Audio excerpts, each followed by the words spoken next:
नमस्कार दोस्तों, स्वागत है आपको अपने YouTube चैनल पर। दोस्तों उम्मीद आप स्वस्थ होंगे, मस्त होंगे, अपने पढ़ाई में व्यस्त होंगे। दोस्तों जैसा कि आप लोगों को पता है, बीएसएससी ग्रेजुएट लेवल 3 का एग्जाम डेट घोषित कर दिया गया है, जो कि 23 और 24 दिसंबर को होने वाला है। तो ऐसे में अब आपके पास बहुत कम समय रह गया है। तो ऐसे में आप जितना ज़्यादा रिवीजन कीजिएगा और जितना ज़्यादा टेस्ट लगाइएगा, उतना आपके लिए बेनिफिट होने वाला है। तो इसलिए आप प्रत्येक दिन कम से कम एक टेस्ट जरूर लगाइए और रिवीजन करते रहिए। जितना कीजिएगा उतना आपके लिए बेनिफिट होगा। तो इसी को ध्यान में रखते हुए हम प्रत्येक दिन 2 टेस्ट ला रहे हैं। एक टेस्ट सुबह का 8 बजे, दूसरा टेस्ट शाम के 5 बजे ला रहे हैं। तो इन दोनों टेस्टों को उसी टाइम आप जरूर लगा लिया कीजिए, ताकि उसका फ़ायदा आपको मिल सके। और ये अभी तक जो है 100 प्लस टेस्ट करा दिया गया है। अगर नहीं देखे हैं तो उसके लिंक का जो है प्लेलिस्ट का लिंक डिस्क्रिप्शन में मिल जाएगा, उसे जाकर जरूर देखें। और रिवीजन के लिए 5 मास्टर वीडियो बनाकर अपलोड कर दिया गया है। अगर अभी तक आप नहीं देखें तो उस 5 मास्टर वीडियो को जाकर जरूर देखें। अगर उसका सब जो आप लोग सही सपोर्ट कीजिएगा, रिस्पॉन्स सही दीजिएगा, तो और भी मास्टर वीडियो बनकर तैयार है, उसे भी अपलोड कर दिया जाएगा। तो इसी को ध्यान में रखते हुए उसे जरूर रिवीजन कीजिए, ताकि इसका फ़ायदा आपको मिल सके। और अभी तक आप हमारे चैनल को सब्सक्राइब नहीं किए तो सब्सक्राइब जरूर कीजिए, घंटे दबा लीजिए, ताकि आने वाले वीडियो का नोटिफिकेशन आपको आसानी से मिल सके। इस वीडियो को लाइक कीजिए, शेयर कीजिए। आपके पास जितने भी स्टडी ग्रुप है सबों में से शेयर जरूर कीजिए। तो चलिए, ज़्यादा टाइम नहीं का बात है, इस वीडियो को शुरू करते हैं। तो आइए दोस्तों, हम लोग सेट नंबर 3 का पहला क्वेश्चन शुरू करते हैं। पहला क्वेश्चन कहता है, बिहार के प्रमुख नदी एवं उनके उद्गम स्थल में कौन सुमेलित नहीं है? तो ये इसका सही आंसर आपको डी हो जाएगा। डी नंबर इसका सही आंसर हो जाएगा। ये गंडक नदी जो है नमपा श्रेणी नेपाल से नहीं, नेपाल से तो निकलती है पर नमपा श्रेणी से नहीं, बल्कि अन्नपूर्णा श्रेणी के मानगा मोट और कुतांग के मध्य से निकलती है गंडक नदी। तो यहाँ डी नंबर सही आंसर हो जाएगा, जो कि सुमेलित नहीं दिया गया है। बाकी ये ऊपर कोसी नदी सप्तकोशी की पूर्वी नेपाल से निकलती है। सोन नदी अमरकंटक मध्य प्रदेश से निकलती है। कर्मनाशा नदी विंध्याचल की पहाड़ी से निकलती है। ये सब सही है। डी नंबर सुमेलित नहीं दिया गया था, तो डी नंबर से आंसर हो जाएगा। आगे का था रामेश्वरम, क्या है, सॉरी रामेश्वर, क्या है, रामेश्वर कुंड कहाँ स्थित है? रामेश्वर कुंड जो है यह आपको मुंगेर में स्थित, कहाँ, मुंगेर में स्थित है। ए नंबर से आंसर हो जाएगा मुंगेर, ध्यान रखिएगा। चलिए आगे है। 4 में कहता है, सॉरी 3 में कहता है, टाल मिट्टी बिहार, टाल मिट्टी बिहार के किस क्षेत्र में नहीं पाया जाता है? कहता है कि नीचे दिए गए में से वह कौन सा क्षेत्र है जहां टाल मिट्टी बिहार में नहीं पाया जाता है? तो इसका सही आंसर आपको कैमूर, क्या है, कैमूर में टाल मिट्टी नहीं पाया जाता है। डी नंबर से आंसर हो जाएगा। बाकी पटना, बाढ़ और भागलपुर, इन तीनों जगहों पर टाल मिट्टी पाया जाता है बिहार के अंदर। तो डी नंबर से आंसर हो जाएगा कैमूर। आगे कहता है, बिहार सरकार की संबल योजना किससे संबंधित है? कहता है बिहार सरकार के द्वारा संबल योजना जो चलाया गया है, यह किससे संबंधित है? तो इसका संबंध जो है आपको दिव्यांग, क्या, दिव्यांग जन से संबंधित है। ए नंबर इसका सही आंसर हो जाएगा, दिव्यांग जन। चलिए आगे बढ़ते हैं। आगे कहता है 5 में, महाकवि विद्यापति किस युग के कवि थे? कहता है महाकवि, सॉरी क्या है, महाकवि जो है विद्यापति, ये किस युग के कवि थे? तो ये जो थे आपको मध्यकाल के, कहाँ के, मध्यकाल के कवि थे। सी नंबर इसका सही आंसर हो जाएगा, मध्यकाल के। 5 का सी नंबर से आंसर हो जाएगा। चलिए आगे बढ़ते हैं हम लोग। 6 नंबर में कहता है, बिहार में, क्या, बिहार में जैन धर्म के प्रमुख तीर्थ स्थल में से कौन नहीं है? कहता है कि जैन धर्म का वह कौन सा प्रमुख तीर्थ स्थल है जो बिहार में नहीं है? तो बिहार में जो नहीं है ये आपको कौन, कदम कुआं, कदम कुआं पटना, ये जैन धर्म से संबंधित नहीं है। डी नंबर से आंसर हो जाएगा। बाकी ये आपको गुनावजी नवादा, लछुआर, जमुई और आरा भोजपुर, ये तीनों जैन धर्म से संबंधित है, लेकिन ये अगम कुआं पटना जो है जैन धर्म से संबंधित नहीं है। तो डी नंबर यहाँ से आंसर हो जाएगा। आगे कहता है, बिहार में किस जिला का जनसंख्या घनत्व सर्वाधिक है? बिहार का वह कौन सा जिला है जिसका जनसंख्या घनत्व सर्वाधिक है? तो इसका सही आंसर आप शिवहर हो जाएगा। क्या होगा, शिवहर, सॉरी शिवहर इसका सही आंसर हो जाएगा, शिवहर। बी नंबर इसका सही आंसर हो जाएगा। शिवहर का जनसंख्या घनत्व जो है आपको 1880, कितना, 1880 वर्ग किलोमीटर है। ध्यान रखिएगा, सबसे अधिक जनसंख्या घनत्व यहीं का है, शिवहर का ही है, ध्यान रखिएगा। और सबसे कम कैमूर का, सबसे कम कैमूर का है, मात्र 488 प्रति किलोमीटर व्यक्ति है, ध्यान रखिएगा। चलिए आगे बढ़ते हैं। यहाँ 7 का बी नंबर से आंसर हो गया, शिवहर। चलिए 8 में कहता है, मानस राष्ट्रीय उद्यान किस राज्य में स्थित है? मानस राष्ट्रीय उद्यान जो है ये किस राज्य में स्थित है? तो यह आपको असम में स्थित है। कहाँ, असम में स्थित है। सी नंबर से आंसर हो जाएगा, असम। 9 में कहता है, उपराष्ट्रपति का नाम बताएं जो संसद में एक बिल वापस करने के लिए राष्ट्रपति की शक्ति का उपयोग करने वाले पहले व्यक्ति थे। तो इसका सही आंसर आपको हो जाएगा ज्ञानी जेल सिंह। कौन, ज्ञानी जेल सिंह। बी नंबर इसका सही आंसर हो जाएगा। चलिए आगे है, सॉरी दोस्तों, आगे कहता किस उद्देश्य के लिए नीति आयोग द्वारा का गठन किया जाता, कहता है किस उद्देश्य से नीति आयोग, सॉरी क्या है, किस उद्देश्य के लिए नीति आयोग द्वारा गठन किया गया है। तो इसका सही आंसर आपको हो जाएगा राज्य शासनों की प्रशासनिक विकास और कानूनी संरचना को सुव्यवस्थित करने के लिए। सी नंबर से आंसर हो जाएगा।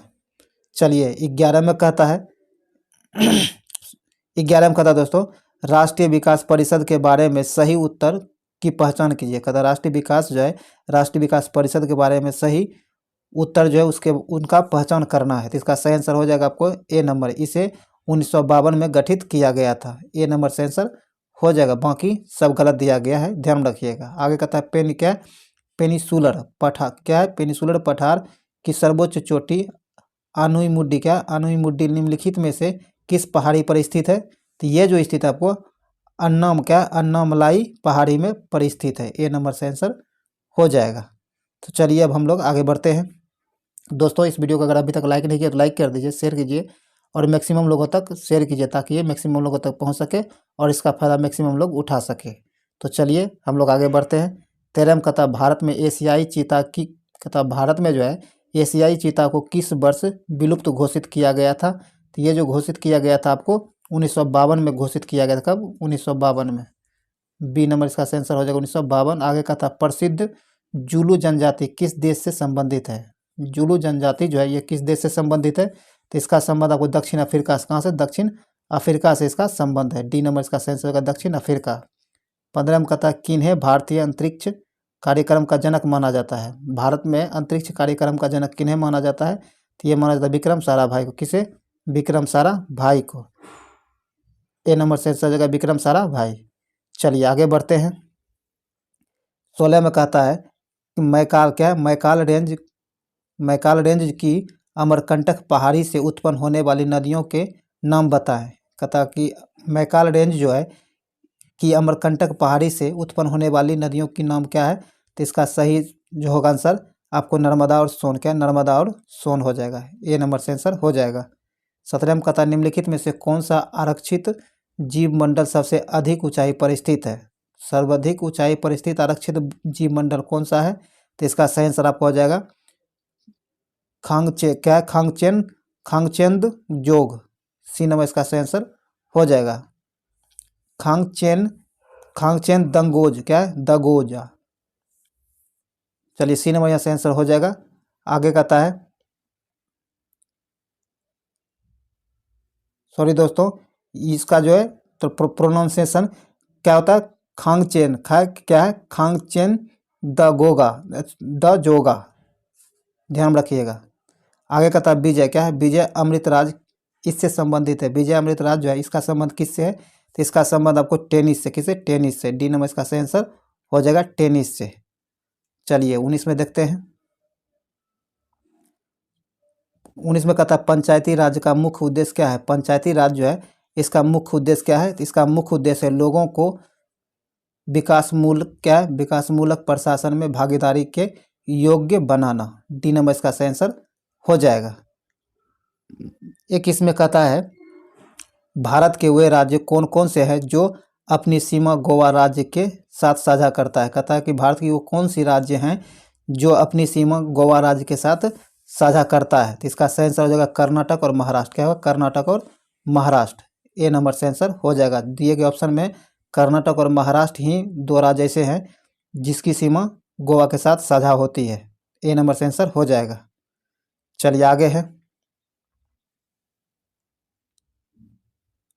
आगे का था 21 में भारत के संविधान में मूलतः डैश भाग समाविष्ट हैं। कहता भारत के संविधान जो है इसमें मूलतः कितने भाग समाविष्ट हैं। तो इसका सही आंसर हो जाएगा 22 भाग। कितना? 22 भाग।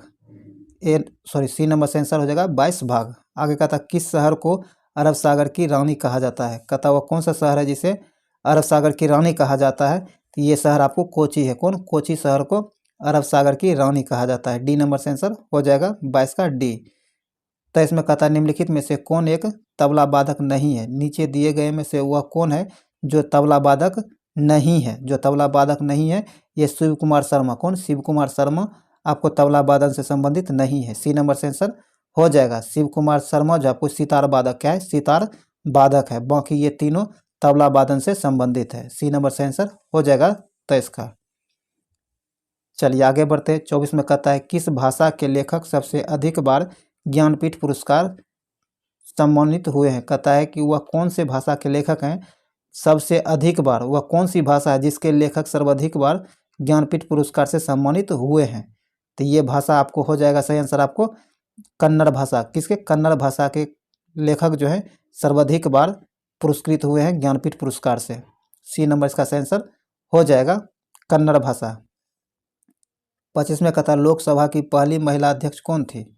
लोकसभा की पहली महिला अध्यक्ष कौन थी? तो ये मीरा कुमार थी। कौन? मीरा कुमार। डी नंबर इसका सही आंसर हो जाएगा मीरा कुमार।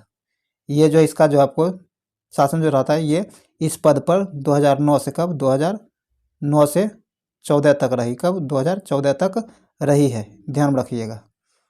चलिए आगे है। 26 में कहता है कौन नीति क्या कौन नीति आयोग के नए अध्यक्ष के कौन नीति आयोग के नए उपाध्यक्ष के रूप में नियुक्त किए गए हैं। तो ये आपको हो जाएंगे सुमन बेरी। कौन? सुमन बेरी। डी नंबर से आंसर होगा सुमन बेरी। दुनिया की सबसे महंगी करेंसी कौन सी देश की करेंसी है? तो इसका सही आंसर हो जाएगा आपको कुवैत दिनार। क्या है? दिनार, जो कि कुवैत का करेंसी है। ए नंबर से आंसर हो जाएगा। चलिए आगे है। 28 में कहता है FICCI क्या है? FICCI का वह संक्षिप्त रूप क्या होता है, यानी इसका फुल फॉर्म क्या होता है। तो इसका सही फुल फॉर्म होता है आपको federation of Indian chamber of commerce and industries. A number से आंसर हो जाएगा। चलिए आगे है। 29 में कहता है राष्ट्रीय आय का अर्थ क्या है। राष्ट्रीय आय जो है इसका अर्थ क्या है? तो इसका अर्थ होता है सभी अस्थायी लागत का जोड़। क्या है? सभी अस्थायी लागत का जोड़ राष्ट्रीय आय का अर्थ होता है। सी नंबर से आंसर हो जाएगा। 30 में कहता है भारत में राष्ट्रपति किस अनुच्छेद के अंतर्गत वित्तीय आपात घोषित कर सकता है। कहता है कि भारत में जो है राष्ट्रपति के द्वारा वित्तीय आपात जो घोषित किया जाता है ये किस अनुच्छेद के अंतर्गत घोषित किया जा सकता है। तो ये आपको अनुच्छेद 360 के अंतर्गत किया जाता है। ए नंबर से आंसर हो जाएगा अनुच्छेद 360 के अंतर्गत वित्तीय आपातकाल घोषित किया जाता है राष्ट्रपति के द्वारा। ए नंबर से आंसर हो जाएगा 30 का ए। चलिए 31 में कहता है जीवन के अधिकार के अलावा भारतीय संविधान के अनुच्छेद 21 में और कौन सा अधिकार दिया गया है। और इसके साथ जो आपको भोजन का अधिकार भोजन का अधिकार दिया गया है। डी नंबर से आंसर हो जाएगा भोजन का अधिकार। आगे कहता है 32 में निम्नलिखित शासकों को कहता है निम्नलिखित शासकों को अपने शासनकाल की अवधि के अनुसार सही क्रम में व्यवस्थित करना है। उसके शासन काल के अनुसार इसको सही क्रम में व्यवस्थित करना है, ये आपको बताना है। तो इसका सही आंसर जो आपको हो जाएगा, पहले आपको कुतुबुद्दीन ऐबक, गयासुद्दीन बलबन, शमसुद्दीन इल्तुतमिश और रजिया सुल्तान, इन चारों में से पहला जो होगा आपको कुतुबुद्दीन ऐबक हो जाएगा।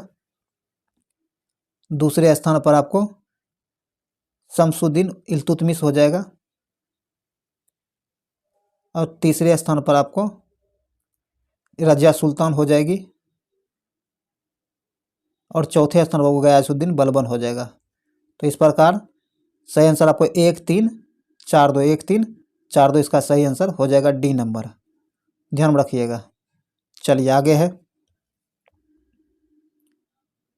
आगे कहता है कि चौरी चौरा की घटना किस वर्ष हुई थी। चौरी चौरा का घटना जो हुआ था यह किस वर्ष हुआ था। तो ये आपको 1922 में हुआ था। कब? 1922 में हुआ था। अगर डेट सहित देखा जाए तो 5 फरवरी। कब? 5 फरवरी को 1922 में हुआ था, ध्यान रखिएगा। बी नंबर यहाँ से आंसर हो जाएगा 1922 में। चलिए आगे कहता है अमेजन नदी किस महाद्वीप से होकर गुजरती है। अमेजन नदी जो है ये किस महाद्वीप से होकर गुजरती है। तो यह जो गुजरती है आपको दक्षिण अमेरिका महाद्वीप से होकर गुजरती है। ए नंबर से आंसर हो जाएगा दक्षिण अमेरिका महाद्वीप से गुजरती है अमेजन नदी। ए नंबर से आंसर हो जाएगा 34 का। 35 में कहता है मैत्री तथा दक्षिण गंगोत्री किस महाद्वीप में भारत के शोधन केंद्र हैं। तो इसका सही आंसर आपको हो जाएगा अंटार्कटिका में। कहाँ? अंटार्कटिका में। डी नंबर से आंसर हो जाएगा। ये मैत्री तथा दक्षिण गंगोत्री जो है आपको अंटार्कटिका महाद्वीप में स्थित है, जो भारत का एक शोध केंद्र है। क्या है? भारत का एक शोध केंद्र है। डी नंबर से आंसर हो जाएगा अंटार्कटिका में। चलिए आगे है। आगे का था दोस्तों, निम्नलिखित में से कौन सा एक स्थलीय आवास का उदाहरण नहीं है? कथा नीचे दिए गए में से वह कौन है जो स्थलीय आवास का उदाहरण नहीं है? तो ये आपका सही आंसर हो जाएगा दलदल। क्या है? दलदल जो है स्थानीय निवास का, स्थानीय आवास जो होता है इसका उदाहरण नहीं है। डी नंबर से आंसर हो जाएगा। बाकी वन मरुस्थल, घास के मैदान, ये सब आपको आवास का उदाहरण है, स्थानीय आवास का उदाहरण है। डी नंबर से आंसर हो जाएगा दलदल। आगे कहता है कलमकारी कला के प्रसिद्ध कौन सा राज्य? कहता है कलमकारी क्या है? कलमकारी कला जो है यह प्रसिद्ध है, किस राज्य का है यह? तो इसका सही आंसर आपको हो जाएगा आंध्र प्रदेश से। कहाँ? आंध्र प्रदेश का है। बी नंबर इसका सही आंसर हो जाएगा आंध्र प्रदेश। चलिए 38 में कहता है दोस्तों, अगर रिवीजन के लिए, अगर बीएसएससी ग्रेजुएट लेवल 3 का आप एग्जाम देने वाले हैं तो आपके रिवीजन के लिए 5 मास्टर वीडियो जो कि सिर्फ जीके, जीएस और करेंट अफेयर्स को शामिल कर बनाया गया है, 5 मास्टर वीडियो अपलोड कर दिया गया है। अगर अभी तक आप उसे नहीं देखें तो उसका लिंक डिस्क्रिप्शन में दे दिएगा, उसे देख लें। और अब तक 100 प्लस टेस्ट करा दिया गया है, जिसमें मात्र जीके, जीएस को शामिल किया गया है और करेंट अफेयर्स को बिल्कुल बीएसएससी के पैटर्न पर आधारित शामिल किया गया है। अगर अभी तक नहीं दिए हैं तो ये 100 प्लस टेस्ट अपने आप में बहुत ज़्यादा टेस्ट होता है। अगर अभी तक आप नहीं दिए हैं तो उसके प्लेलिस्ट का लिंक भी आपको डिस्क्रिप्शन में मिल जाएगा, या फिर आप हमारे चैनल के प्लेलिस्ट में जाकर उन्हें ज़रूर देखें, जिसका फ़ायदा आपको एग्जाम में देखने के लिए ज़रूर मिलेगा।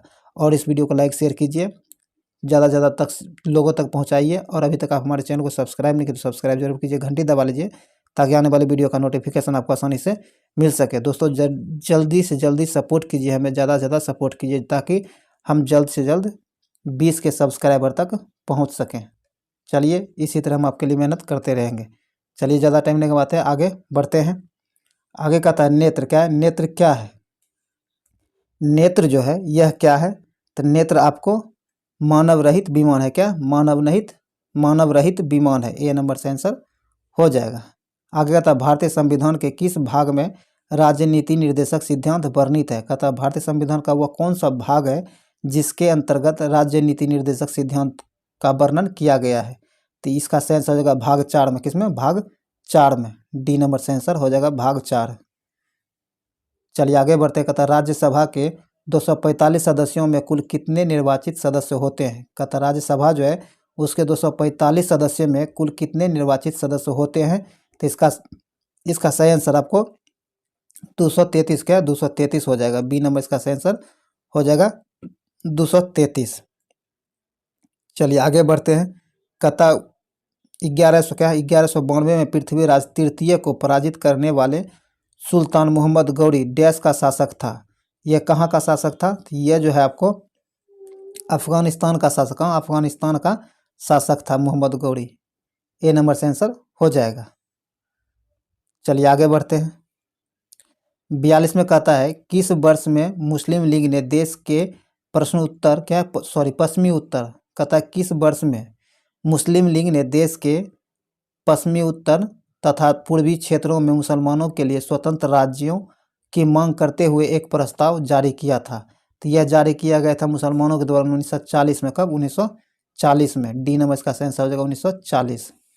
43 में कहता है पूरी पृथ्वी पर किस तिथि को रात एवं दिन बराबर होता है? कहता है पृथ्वी पर दिन और रात बराबर किस तिथि को होता है? तो इसका सही आंसर आपको हो जाएगा 21 मार्च तथा 23 दिसंबर को पूरी पृथ्वी पर दिन और रात बराबर होता है। सी नंबर से आंसर हो जाएगा 21 मार्च तथा 23 सितंबर को, ध्यान रखिएगा। चलिए आगे है।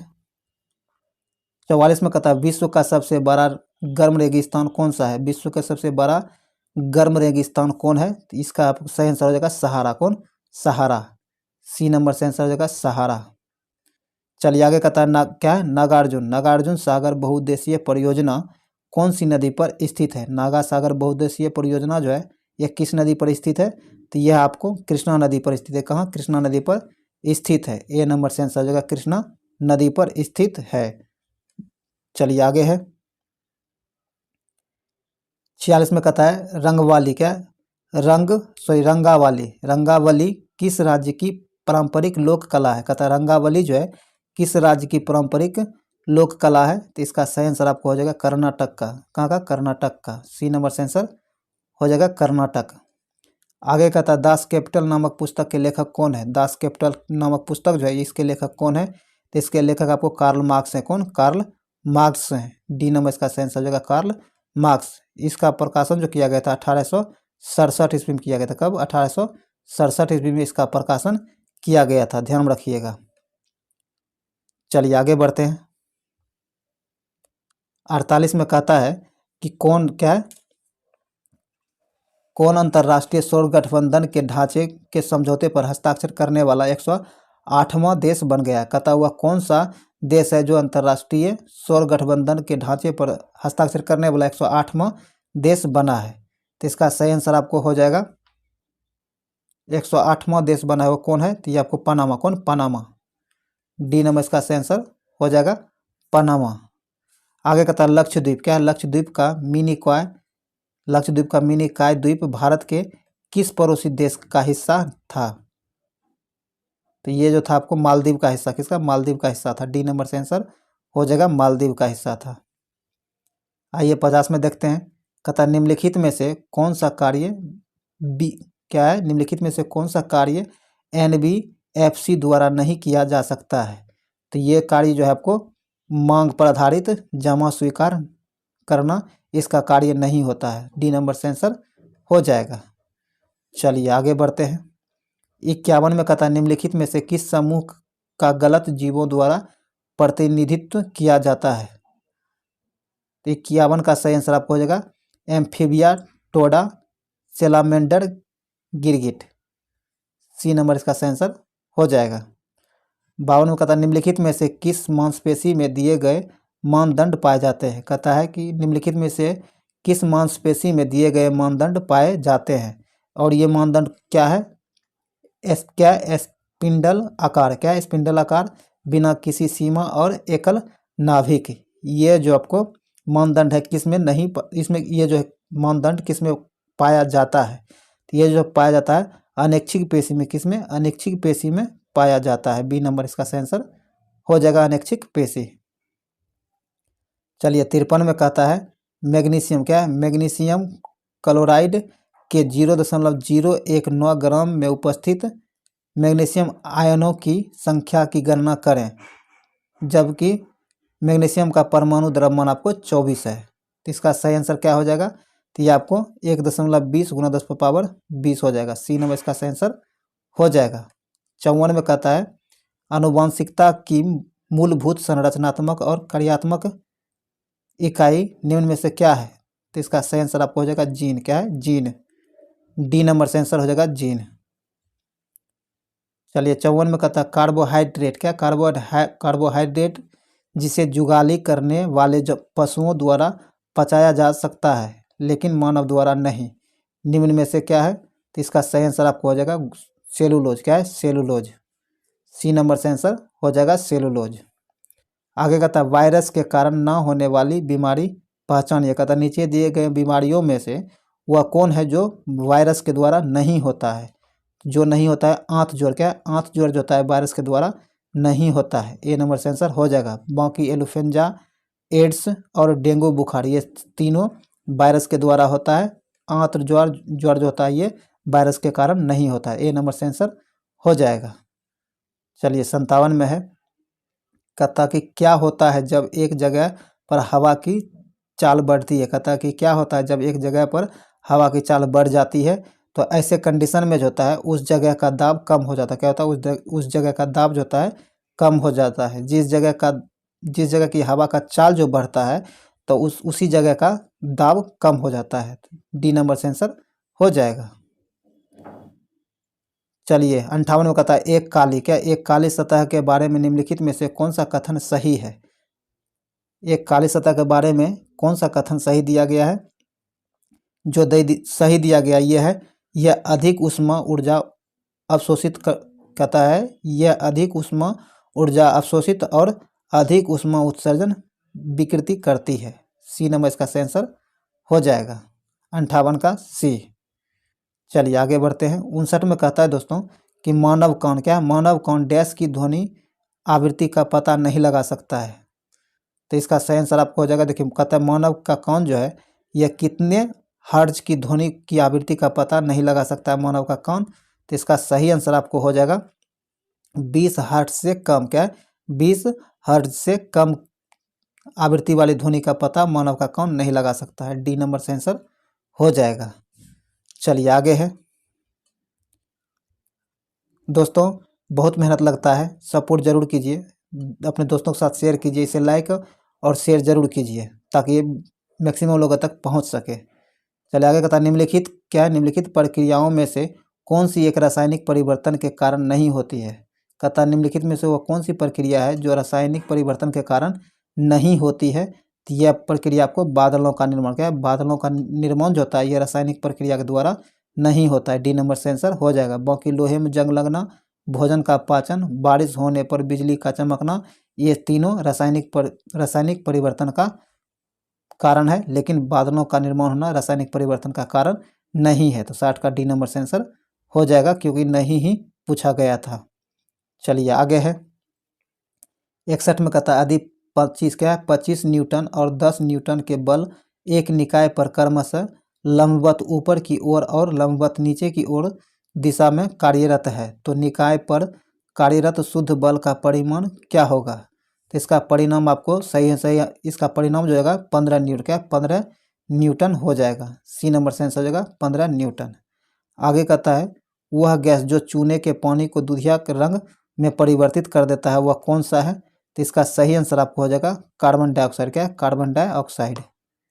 सी नंबर से आंसर हो जाएगा 62 का सी कार्बन डाइऑक्साइड।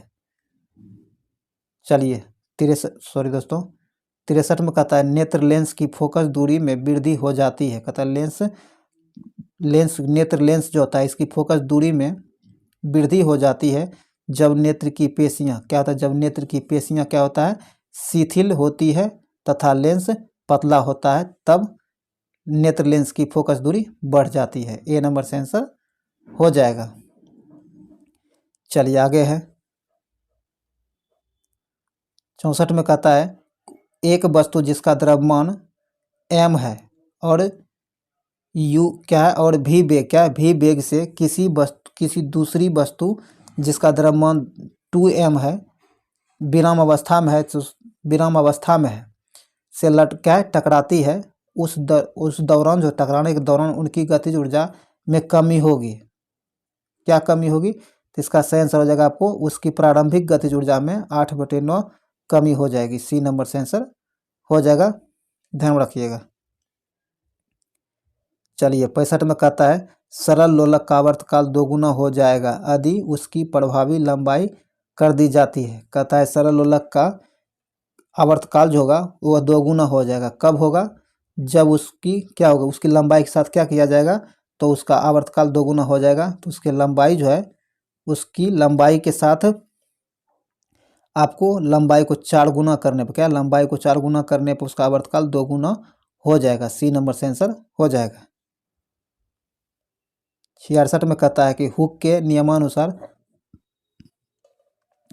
कहता है हुक के नियमानुसार प्रत्यास्थता की सीमा में डैश है। तो इसका सही आंसर आपको हो जाएगा बी नंबर, क्या है प्रतिबल बटे विकृति बराबर प्रत्यास्था, क्या है प्रत्यास्था गुणांक।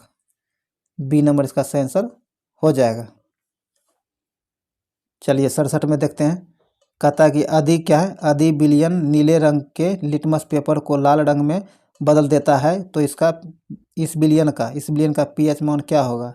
तो इस विलयन का पीएच मान जब कहता है यदि एक नीले रंग के लिटमस को लाल कर देता है तो विलयन का पीएच मान क्या होगा। तो विलयन का पीएच मान 7 से कम होगा।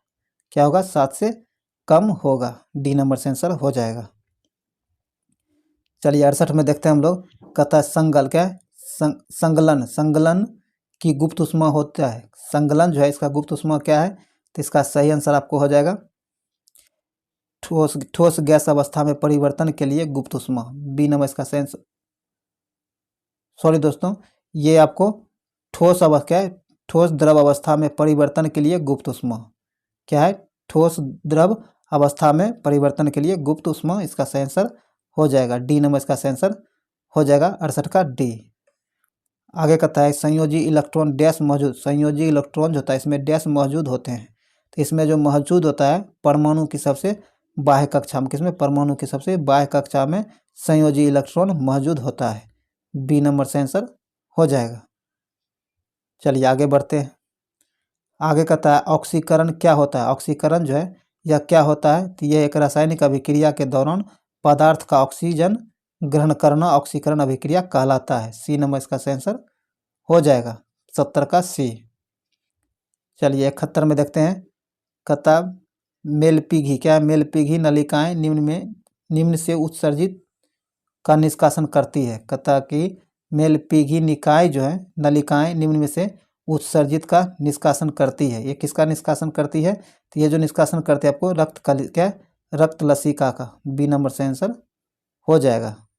आगे कहता वाष्पो उत्सर्जन की दर निम्न में से किसके द्वारा सबसे अधिक प्रभावित होती है। वाष्पो उत्सर्जन की दर जो होता है यह किसके कारण अधिक प्रभावित होता है, किसके द्वारा अधिक प्रभावित होता है, तो ये आर्द्रता के कारण, किसके कारण, आर्द्रता के द्वारा अधिक प्रभावित होती है। बी नंबर से आंसर हो जाएगा। चलिए 73 में देखते हैं। दुग्ध उत्पादन मादा मवेशी को डैश कहते हैं। कहता है दुग्ध उत्पादन मादा मवेशी जो होता है इसे क्या कहा जाता है, तो इसे आपको दुधारू पशु, क्या है, दुधारू पशु कहा जाता है। सी नंबर से आंसर हो जाएगा दुधारू पशु। 74 में कहता है रोगजनक क्या है, रोगजनक सूक्ष्म जीवों की वृद्धि को रोकने वाला दवाओं को क्या कहा जाता है। रोगजनक रोगजनक सूक्ष्म जीवों की वृद्धि को रोकने की वाली दवा जो होता है इसे क्या कहा जाता है, इसे एंटीबायोटिक्स कहा जाता है। डी नंबर इसका आंसर हो जाएगा। चलिए आगे बढ़ते हैं। चलिए आज का 75 का क्वेश्चन लास्ट नंबर क्वेश्चन है इस सेट का। आज कहता है, इसमें कहता है 75 में वायुमंडल में तड़ित द्वारा किस गैस का स्थिरीकरण होता है। कहता है वायुमंडल में तड़ित द्वारा जो होता है किस गैस का स्थिरीकरण होता है, तो ये आपको नाइट्रोजन का नाइट्रोजन का स्थिरीकरण होता है। बी नंबर से आंसर हो जाएगा। दोस्तों इस टेस्ट का आखिरी क्वेश्चन जो कि 75 क्वेश्चन था जिसमें जीके जीएस को शामिल किया गया था वो समाप्त हुआ है। उम्मीद है ये वीडियो आपके लिए यूजफुल रहा होगा। अगर आपको लगता है कि ये वीडियो आपके लिए यूजफुल है, हम आपके लिए सही मेहनत कर पा रहे हैं, तो आप ज़रूर इस वीडियो को लाइक कीजिए, शेयर कीजिए, मैक्सिमम लोगों तक पहुंचाइए ताकि इसका फ़ायदा ज़्यादा लोगों तक मिल सके और हमें सपोर्ट मिल सके। अगर अभी तक आप इस चैनल को सब्सक्राइब नहीं किए तो सब्सक्राइब कर ले, घंटी दबा लें ताकि आने वाले वीडियो का नोटिफिकेशन मिल सके। तो चलिए मिलते हैं नेक्स्ट वीडियो में, तब तक के लिए जय हिंद।